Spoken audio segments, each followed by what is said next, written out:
सेठ जी थे जिनके 7 पुत्र थे। सातों की शादी हो चुकी थी। सबसे छोटे पुत्र की पत्नी सुमन बहुत ही दयालु स्वभाव की थी, परंतु उसे हमेशा इसी बात का दुख था कि उसका कोई भाई नहीं था। एक दिन सेठ जी की सबसे बड़ी बहू ने अपनी देवरानियों से कहा, घर लीपने के लिए पीली मिट्टी लानी है, तुम सब मेरे साथ चलो। सभी बहुएं टोकरी और खुरपी लेकर मिट्टी खोदने चल पड़ती हैं। सभी बहुएं मिट्टी खोद रही थी, तभी वहां एक सांप निकला, जिसे देख बड़ी बहू डर गई और उस सांप को खुरपी से मारने की कोशिश करने लगी। ये देखकर छोटी बहू ने उस सांप को मारने से रोक लिया।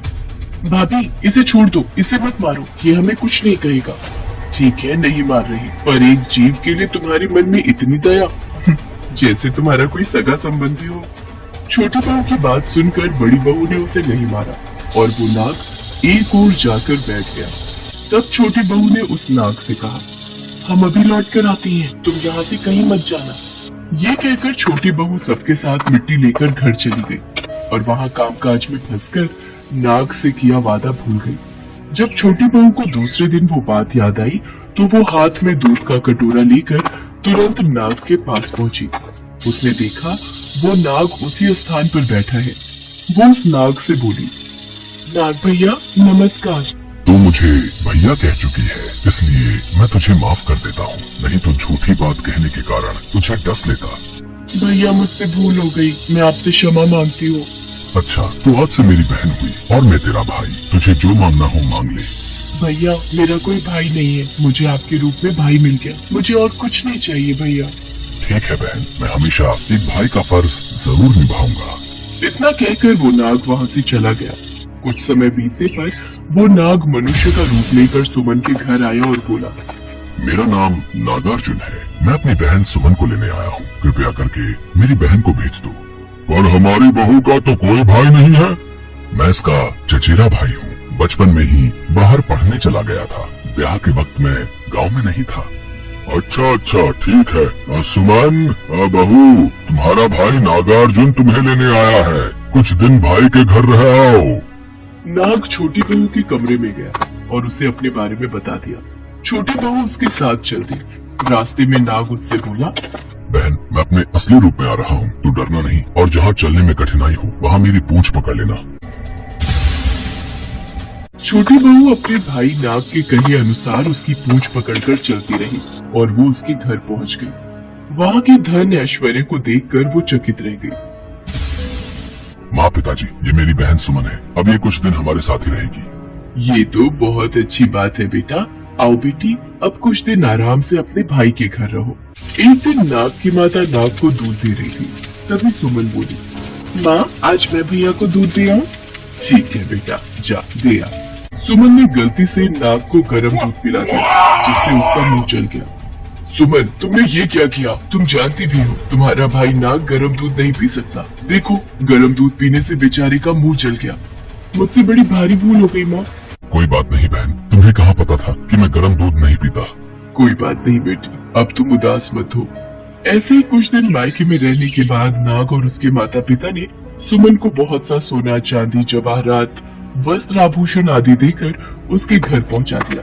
इतना ढेर सारा धन देकर बड़ी बहू ने ईर्ष्या से कहा, सुमन तेरा भाई तो बड़ा धनवान है, तुझे तो उससे और भी धन लाना चाहिए। नाग ने ये वचन सुन लिए। उसने सुमन को सब वस्तुएं सोने की लाकर दे दी। ये देखकर बड़ी बहू ने कहा, अब इन सोने की वस्तुओं को झाड़ने के लिए झाड़ू भी सोने की होनी चाहिए। ये सुनकर नाग ने झाड़ू भी सोने की लाकर रख दी। नाग ने सुमन को हीरे और मणियों से जड़ा एक अद्भुत हार दिया था। उसकी प्रशंसा उस देश की रानी ने भी सुनी और वो राजा से बोली, महाराज, हमारी दासी ने बताया है नगर के सेठ की छोटी बहू सुमन के पास हीरे मणियों से जड़ा एक हार है, हमें वो हार चाहिए, नहीं तो हम आपसे बात नहीं करेंगे। सैनिकों, जाओ और नगर सेठ से वो हार लेकर शीघ्र उपस्थित हो। सैनिकों और मंत्रियों को देखकर सेठ डर गया और डर के कारण सेठ ने छोटी बहू सुमन से हार मंगाकर सैनिकों को दे दिया। सुमन को यह बात बहुत बुरी लगी। उसने अपने नाग भाई को याद किया तो नाग वहाँ प्रकट हुआ। भैया, रानी ने आपका दिया हार छीन लिया है, वो हार मुझे अति प्रिय था। घबराओ नहीं बहन, रानी तुम्हारा हार नहीं पहनेगी। जैसे ही रानी ने हार पहना वैसे ही वो गले में नाग बन गया। ये देखकर रानी चीख पड़ी और रोने लगी। उसने हार को नाग समझकर उतार फेंका। राजा ने सुमन को सेठ के साथ अपने महल में बुलाया और बोला, तूने क्या जादू किया है? मैं तुझे इस अपराध के लिए कठोर दंड दूंगा। राजन, मुझे क्षमा कीजिए। ये हार ही ऐसा है कि मेरे गले में हीरो और मणियों का रहता है और दूसरे के गले में सर्प बन जाता है। यदि तुम सच बोल रही हो तो इस हार को अभी पहन कर दिखाओ। सुमन ने जैसे ही हार पहना वैसे ही वो हीरो मणियों का हो गया। ये देखकर राजा को विश्वास हो गया और उसने प्रसन्न होकर सुमन को ढेर सारी मुद्राएं पुरस्कार में दी। छोटी बहू घर लौट आई। उसके धन को देखकर बड़ी बहू ने ईर्ष्या के कारण उसके पति से कहा, देवर जी, बुरा न मानो तो एक बात कहूँ। हाँ भाभी, बोलो क्या बात है? देवरानी जी का कोई भाई नहीं था। अचानक से भाई पैदा हो गया और उसने अपनी प्यारी बहन को इतने धन दौलत देकर विदा किया। बात कुछ हजम नहीं हुई। बड़ी बहू ने अपने देवर को अपनी देवरानी सुमन के लिए बहुत अच्छे से भड़का दिया था, पर तभी सुमन भी वहां आ जाती है और सारी बातें सुन लेती है। वो अपने भाई नाग को याद करके रोने लगती है। बहन को मुश्किल में फंसता देख उसी समय नाग वहां प्रकट होता है। उसे देखकर सब लोग डर जाते हैं। जो मेरी बहन के आचरण पर संदेह करेगा मैं उसे डस लूंगा। नहीं भैया, आप इन सब पर क्रोध ना करो। ये मेरे अपने हैं, आप इन्हें क्षमा कर दो। मैं तो बस इन्हें सच दिखाना चाहती थी और आज आपने अपनी बहन की लाज रख ली भैया। बड़ी बहू अपने व्यवहार पर बहुत शर्मिंदा हुई। सबने मिलकर हाथ जोड़कर नाग देवता से क्षमा मांगी और नाग देवता का स्वागत सत्कार किया। ऐसी मान्यता है कि उसी दिन से नाग पंचमी का त्योहार मनाया जाने लगा। इसी कारण स्त्रियां नाग को भाई मानकर नाग पंचमी के दिन नाग देवता की पूजा करती हैं। एक समय की बात है, किसी गांव में वीरधर नाम का एक ब्राह्मण अपनी पत्नी ममता और एक पुत्र मदन के साथ रहता था। वीरधर बहुत गरीब था। उनके पास कभी खाने को भी नहीं होता था। वीरधर की पत्नी ममता बहुत दुष्ट और चालाक थी।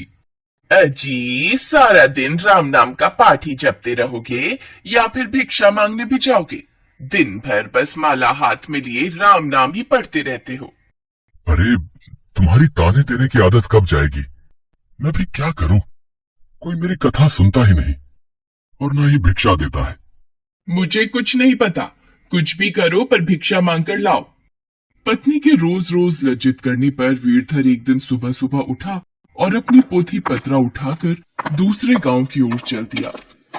रास्ते में अंधेरा होने को है, यहीं पेड़ के नीचे बैठकर रात गुजार लेता हूँ, फिर सुबह दूसरे गांव पहुंच जाऊंगा। वीरधर वही पीपल के पेड़ के नीचे बैठकर राम नाम जपने लगा। सुबह होने पर जब वो उठा तो पास के सरोवर पर स्नान करके वो आगे चला और दूसरे गांव में पहुंचा। माई, कोई भिक्षा दे दो। आगे चलो ब्राह्मण देवता, यहाँ कुछ नहीं है।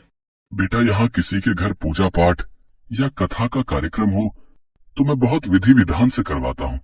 नहीं बाबा, हमें कोई कथा या पूजा नहीं करवानी। अब मैं क्या करूं? इस गांव में तो कोई भी पूजा या कथा नहीं करवाना चाहता। मुझे वापस लौटना होगा। वीरधर दुखी होकर घूम फिर कर उसी पीपल के पेड़ के नीचे आकर बैठ गया। वह पीपल का पेड़ बहुत विशाल था। उस पेड़ की जड़ में एक विशाल काला सांप रहता था। वीरधर इस बात से बेखबर सोचने लगा। लगता है मेरी किस्मत ही खराब है। मेरी कथा कोई नहीं सुनेगा। मैं इस पीपल के पेड़ को ही अपनी कथा सुना देता हूँ। वीरधर पीपल के पेड़ को ही कथा सुनाने लगा।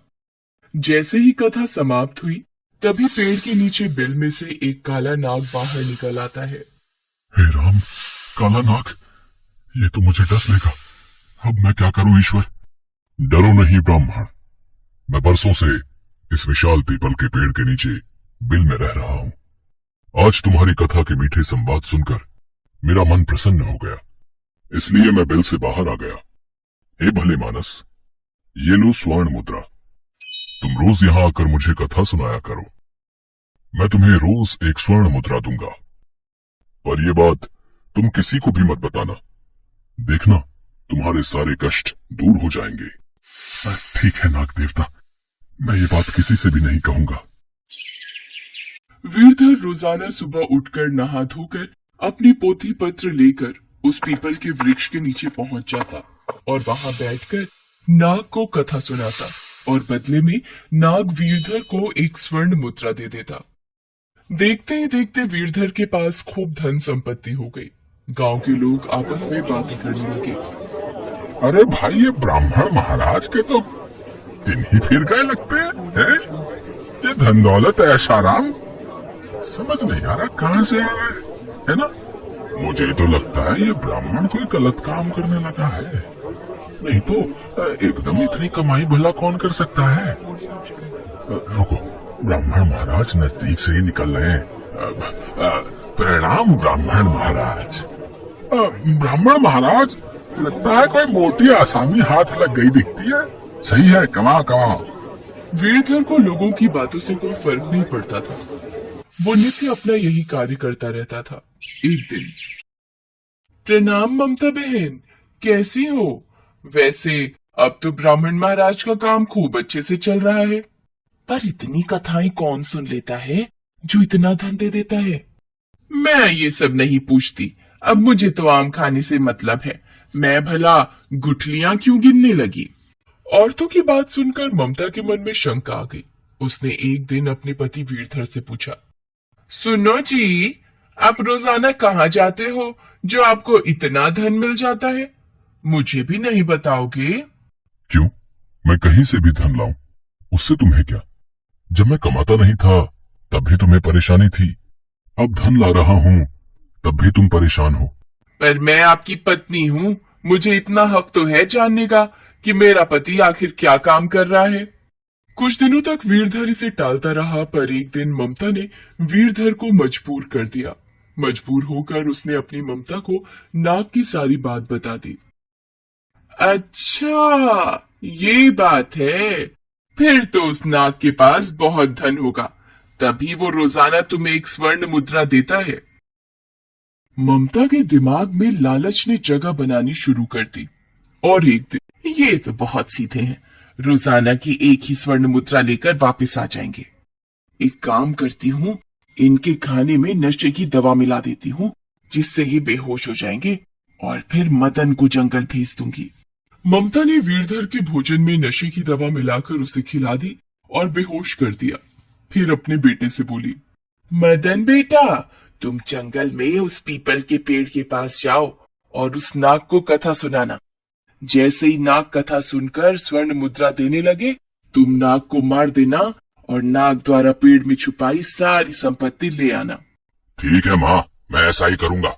वीरधर ब्राह्मण का लड़का मदन पोथी पत्र लेकर जंगल में गया और पीपल के पेड़ के नीचे बैठकर कथा सुनाने लगा। कथा पूरी होने पर वो नाग बाहर आया और उसको स्वर्ण मुद्रा देने लगा। अच्छा, आज ब्राह्मण की जगह ये लड़का कथा सुना रहा है, कोई बात नहीं, ये लो तुम्हारी स्वर्ण मुद्रा। जैसे ही नाग मदन को स्वर्ण मुद्रा देने लगा, मदन ने कुल्हाड़ी से नाग पर वार कर दिया, जिससे नाग की पूंछ कट गई और नाग ने पलटकर मदन के पैर में डस लिया, जिससे मदन की मौत हो गई। उधर वीरधर को जब होश आया, अरे मैं बेहोश कैसे हुआ? और आज मैं नाग देवता को कथा भी सुनाने नहीं गया। अरे मेरी पोथी पत्रा कहाँ गए? कहीं कुछ गलत तो नहीं हो गया? हे भगवान! वीरधर जल्दी जल्दी जंगल की ओर भागा और उसके रोंगटे खड़े हो गए। मदन मेरे बेटे, ये क्या हो गया? तुम यहाँ मृत अवस्था में कैसे आ गए मेरे बच्चे? ब्राह्मण, मैंने तुम्हें कहा था कि स्वर्ण मुद्रा की बात तुम किसी से नहीं कहोगे। अब तुम यहाँ से चले जाओ। तुम्हारे पुत्र ने छल से मुझे मारना चाहा, मेरी पूंछ काट दी। तुम्हें मेरी पूंछ कटने का अफसोस नहीं क्या? तुम्हारी सारी धन संपत्ति अब नष्ट हो जाएगी, ये मेरा श्राप है। बेचारा वीरधर सिर पीट लेता है और अपने पुत्र का शव लेकर वापस घर आ जाता है। ये क्या हो गया मेरे पुत्र को? ममता, तुम्हारे लालची स्वभाव की वजह से आज हमारे पुत्र मदन की जान चली गई। ममता भी रोती रही। उसके द्वारा किए लालच की वजह से उसका इकलौता पुत्र मारा गया। अब घोर पछतावे के अलावा